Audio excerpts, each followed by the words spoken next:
In this video, I'll be talking about this sensitive topic. Most of the things I'll be saying are from what I've heard from mentors. So they are not exactly my own words or my own experience. Certain part of the things I've experienced, part of the things may be paraphrased or from kind of my own reasoning. For some portion of it, I've experienced it or have observed the way people in such situations behave. So that would be the overall of it. I would look at these 4 things in this video. Let's have a look.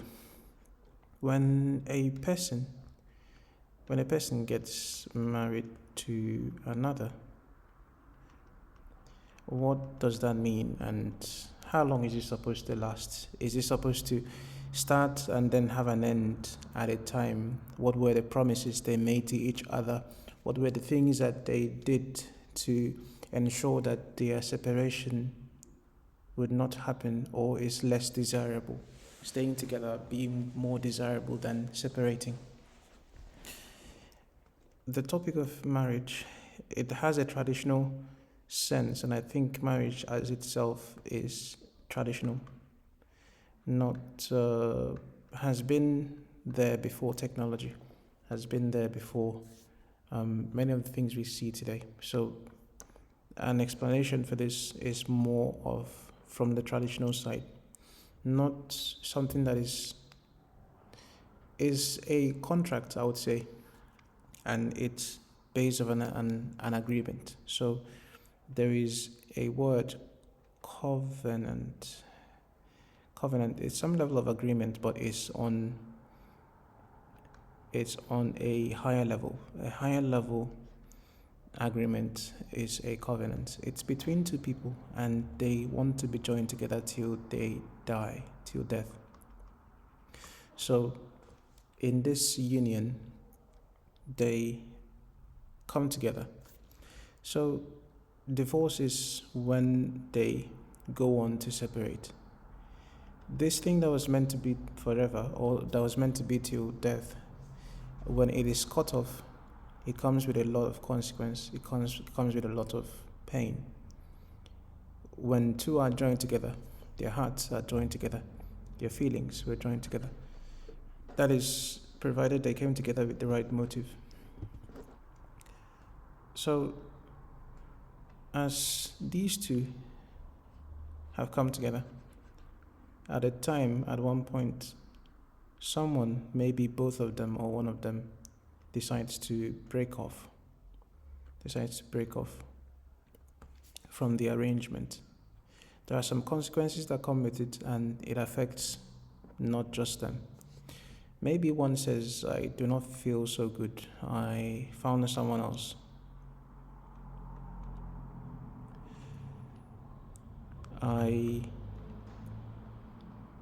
I feel different, etc. In my opinion, and in some other opinion, some other levels of research societally, these may not need to be valid reasons. If there is abuse, if there is unfaithfulness, certain things may be considered, but there is a way we behave when we are more inclined to be together than being inclined and looking for reasons to step away from the arrangement. If your target is to be together, then in the case of an abuse, maybe it happened once, it happened one time. For someone who was looking for a way out, this one time of abuse would be their leeway to say, okay, I cannot take it anymore and I'm leaving because of this one time. For one who is seeking to stay together and make this work, the way they speak would be different. What they do, how they move, the way they behave would be different. Maybe you caught your partner behaving in a certain way or doing certain things, being unfaithful to the agreement, if you desire to stay together, you may call them and have a one-on-one talk and discuss about this. In the case of abuse, where a person may not be safe, may not feel safe to have the one-on-one discussion with their partner, they may bring in a trusted party, someone who was there maybe in the beginning of their union, or someone who has a lot of authority to speak, and both of them listen. There is something that is really, really important. One of my mentors would say that, would advise for a couple to get married and know who their partner listens to. So who does he listen to and who does she listen to? Who can speak and she listens? If she's going crazy and behaving in a certain way, who will tell her, get back home to your husband and stop running around and jumping around and looking outside instead of your marriage? And she would listen. Is there anyone like that in her life? And he would also say that people without someone who can correct them, who can speak over them, who can correct them, is very dangerous. No one can tell them stop, and no one can tell them move. No one can tell them go. No one can tell them, this thing you're doing is not good, you need to look into it. If they never listen to anyone and no one can speak over them, no one can be there to guide them, it's like a disaster waiting to happen. It may look fun at first, but not having anyone that could maybe observe you and see something you're doing wrong and have the boldness to come to you and say, I observe that this is not going well. What's up? If there is no one like that for the partner, it's not a good sign. So we have done an overview. Let's look at this divorce. I would say that divorce is the separation of two people who were bound by a covenant. So there is no divorce without a union first. And the union is not a union of body. It's a union with an agreement. It's not a union without marriage first. So we've established this, what it is. Now, how does a person avoid divorce? How does a person avoid it? I think it starts from the beginning. So from the start, there is a person who is going on with another person. So this one intends to lead to go this way, and this one intends to go that way. This one's plan is that in the next 10 years, for example, or through the course of my life, I will be heading in this direction. This one intends to be here, but in the future, she intends to go in that other direction. Doesn't necessarily mean that this direction is wrong, but she has always known that I'm going to be like this. I am heading this way, and that's where my life is going. And I have always dreamt of this, and I do not intend to change. It is best for them to have a talk and know where they intend to be, so that they can agree in finance, they can agree about family, they can agree about faith, they can agree on life. Can two people work together unless they agree? When the agreement gets too hot, when the disagreement gets too heavy, one of them may feel like they need to leave by all means. I think that's where the source starts from, when there is a disagreement. So when these two come together and they found someone that they intend to be together for life, which is how I think it should be. To be together for life, they need to find a way to ensure that they agree in general. There are people that are fundamentally different. One intends to live a life of spending, always spending and never budgeting, but the other person thinks that they should budget. One intends to have 10 kids, the other intends to have just one. There is a disagreement. One intends to live in a certain area and the other doesn't. One intends to train their kids a certain way and the other doesn't. So I think from the start they should agree. They too should believe the same thing. Because having very distinct beliefs would be a source of a disagreement.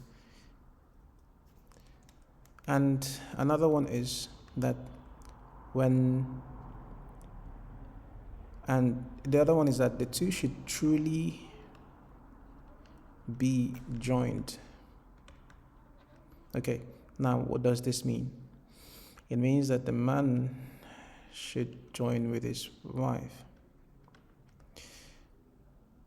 The in-laws, mother-in-law, father-in-law, brother, sister, these can come in between and try to infringe on their union. The union of the man in his marriage is to his wife first, before his mother or before his father.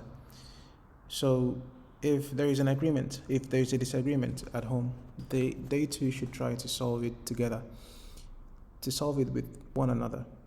An external party that is brought in needs to be neutral.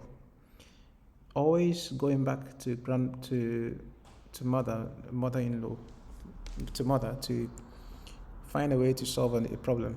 It would cause a lot of issues. Maybe the mother-in-law doesn't believe that the woman can take care of her son the way that she used to take care of him when he was little. And now the woman feels like there is another woman in his life and is taking her spot. Maybe it's the other way around and the man feels like he's not seen as a provider, etc. So the two should truly be joined together.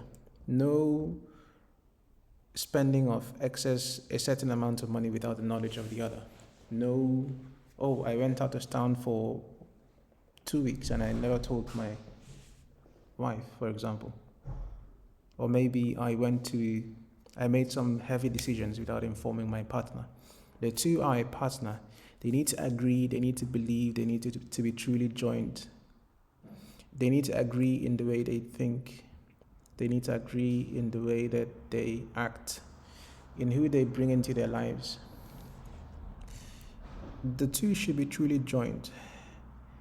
If they are not truly joined, and let's say the woman or the man goes to take external advice from someone, because the person is not the wife in the marriage, they may give you some dangerous pieces of advice that may make the woman hate her husband. Okay, so when the two are truly joined together, they intend to be together, they intend to stay together. So it's not for every argument we look for a way to jump out of it. How do I put it? The proclivity, the initial predisposition, the first thought should be, how do we solve this? Not how do I get out of this situation? How do I break off from this man? How do I break off from this woman? That is a mindset of divorce, trying to break off, trying to end things, not being tolerant, not being loving, not thinking togetherness, but thinking division. When the two are truly together, they would avoid gossip. Gossip involves tearing down a man's character, tearing down a person's character. If someone is gossiping about your husband, it's not a good gist. You two are joined together, you two have become one flesh. That is you, it's another you in another body. And when the two are truly joined together, it will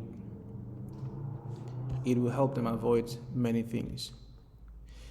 So before this one goes on even when they are married. This one should be found out before they marry, and this one also should be found out before they get married. Because when you marry someone and you haven't known the person, it's more like a disaster waiting to happen. Unless the person turns out to be what you expected.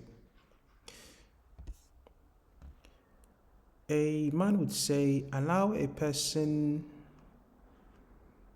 2 to 3 years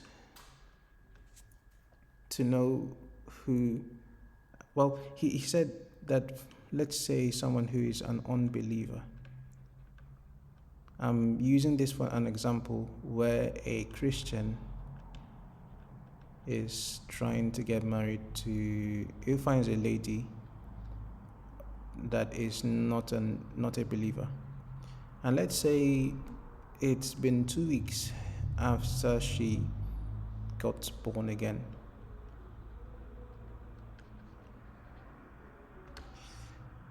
And you say, okay, she looks good, let's get married. There is a man, his name is Derek Prince. I think his video is on YouTube. He would say that you would allow about 2 years or 3 years to know what a person truly thinks. You may not, feelings can be deceiving. So, and marriage is forever. It's till death. So you wouldn't want to gamble your life on someone who would turn on you when things get tough. A person's pattern of behavior may continue. There is a higher tendency that a line will continue to go straight than for it to become something else in the middle. Things that were something else in the beginning, there is a greater chance that it will continue to be something else. A thing that was in a straight line, there is a greater tendency that it will continue on that straight line. But it doesn't mean that things will not change. But usually things return to the way they were before any disturbance happened. I hope that makes sense. So the way you meet a person in the beginning is usually how they would remain continually. They may improve in either direction, but people usually return to the mean. People are improving, especially from their young age, when they have not solidified. But foundational character and behavior is, unless the person goes through some rigorous training and rehabilitation, retraining, some character remains.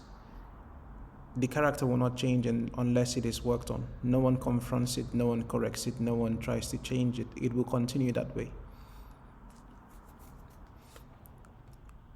It doesn't mean that if a person was broke when you met them that they will not be rich.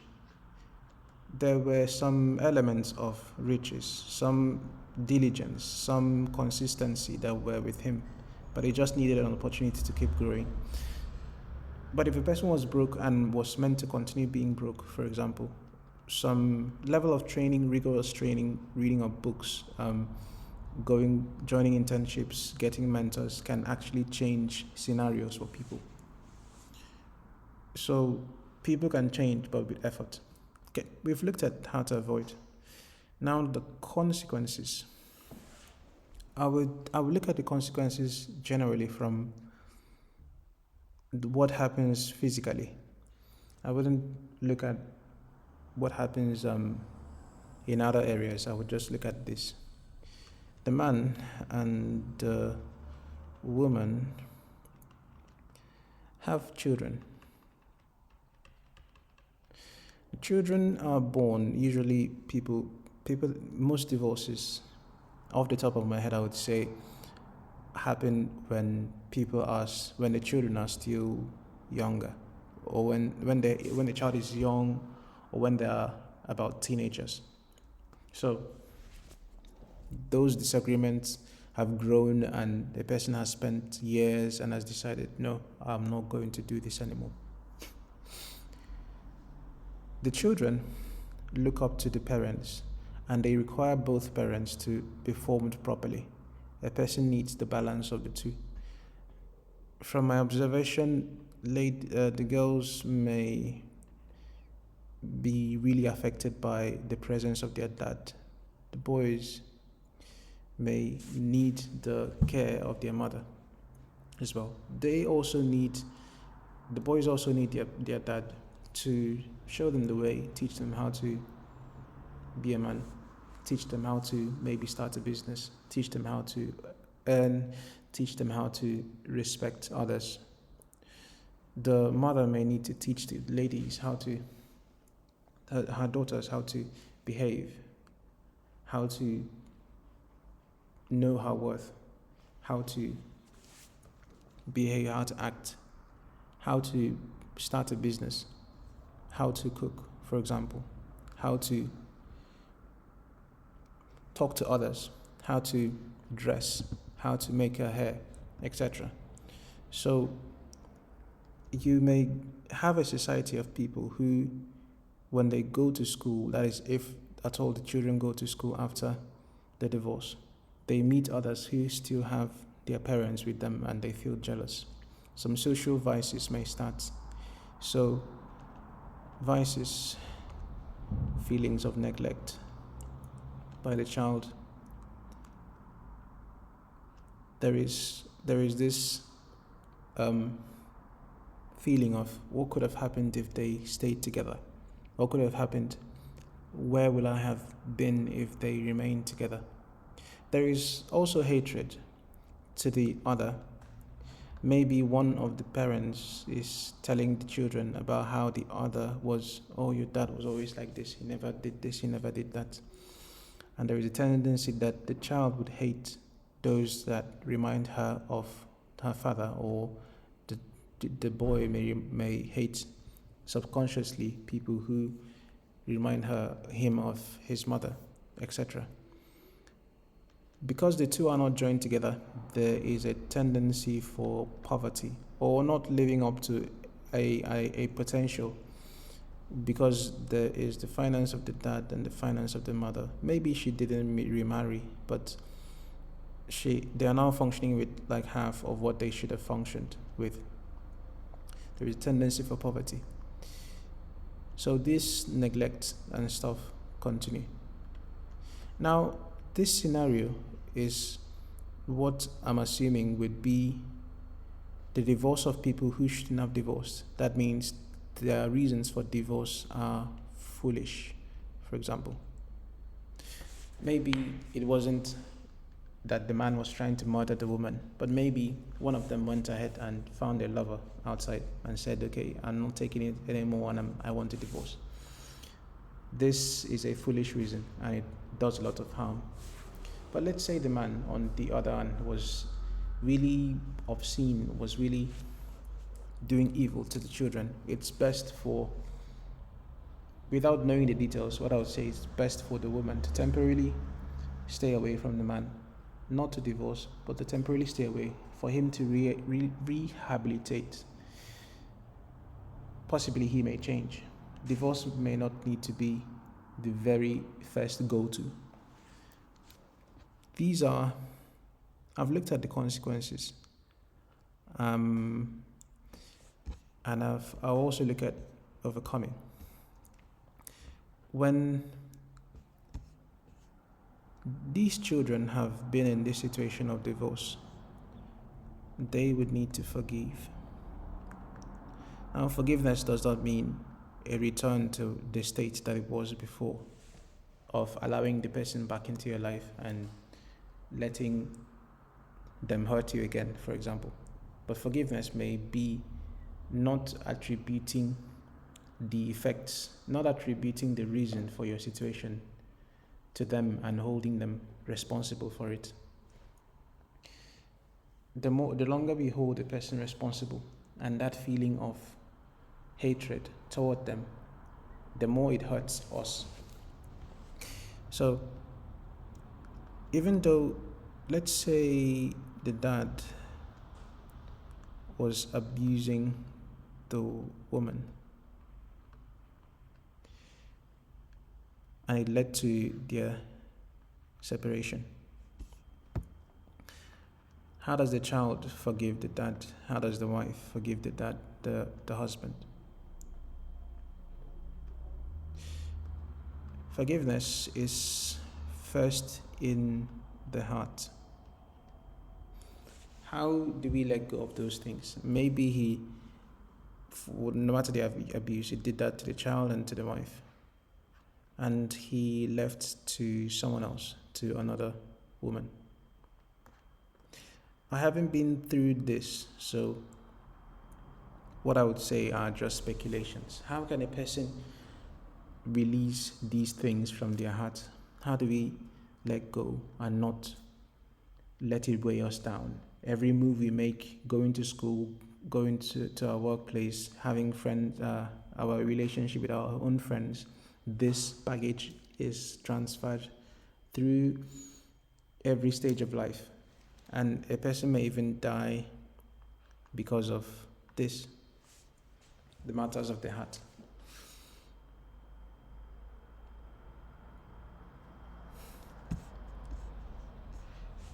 There is a thing with words. There is a thing with thoughts. There is a thing with actions. When a person speaks of a scenario, the kind of words they use can solidify the kind of thoughts he has, and his thoughts will produce his actions. When we forgive, we should forgive in our words, in our thoughts, in our actions. So, the child was put in such situation, the wife was also put in such situation. The kind of words. When you speak to yourself about the scenario, oh, this, my dad did this and my mother did this, and I was put in this situation. It's okay as a reported speech, as something you said happened. But going ahead to say, it's because of him that I'm like this, it's because of him that I'm like this, and I will never be this because of him. That is a wrong use of words. You may say, that happened to me, it was an experience, and those things happened. But from now on, I'm behaving in this manner. I am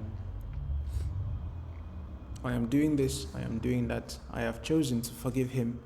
His actions happened, but I am a person that is healing. Those change of words, the way you phrase your sentences, would give your heart and your mind an opportunity to forgive, to let go.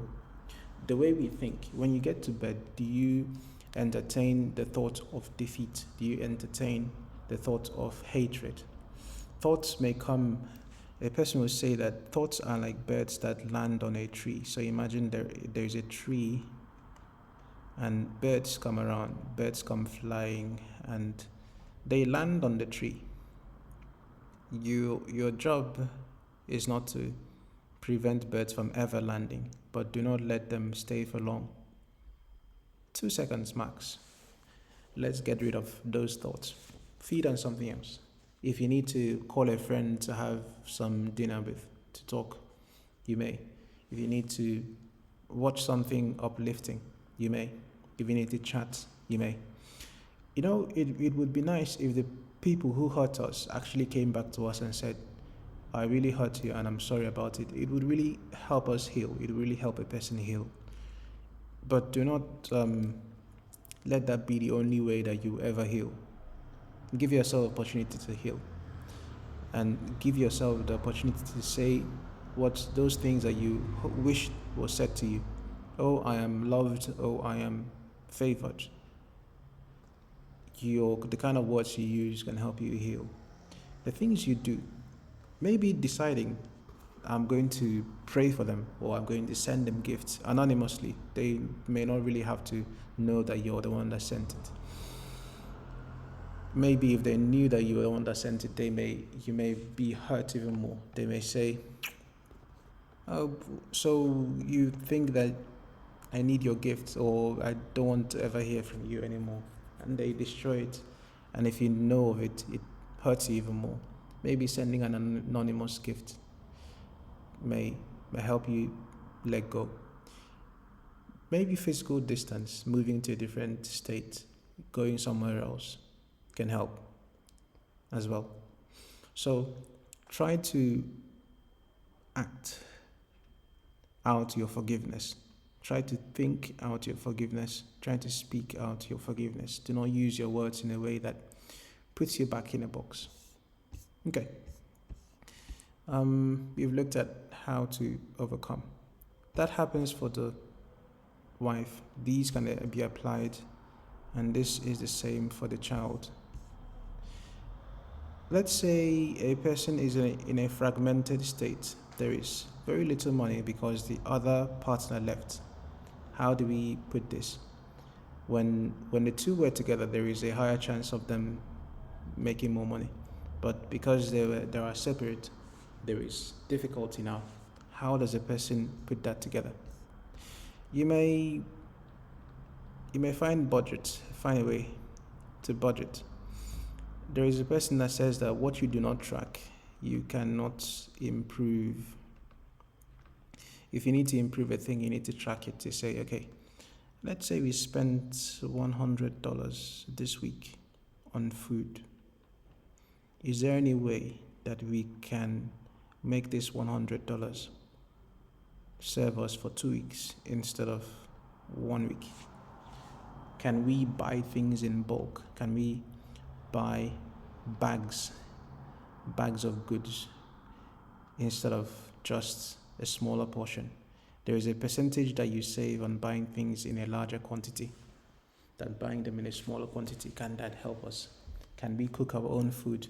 Can we get some gas? Can we do this? Can we do that? Can we talk to people in our community? Can we get them to help us? Can those happen? So can we meet people in our community? Now there are some people that feel like maybe I don't want to ask for help. That is not the reason for meeting community. Get people that maybe have been where you are and succeeded in getting out of that position. Get them to give you words of advice. Get them to show you the way.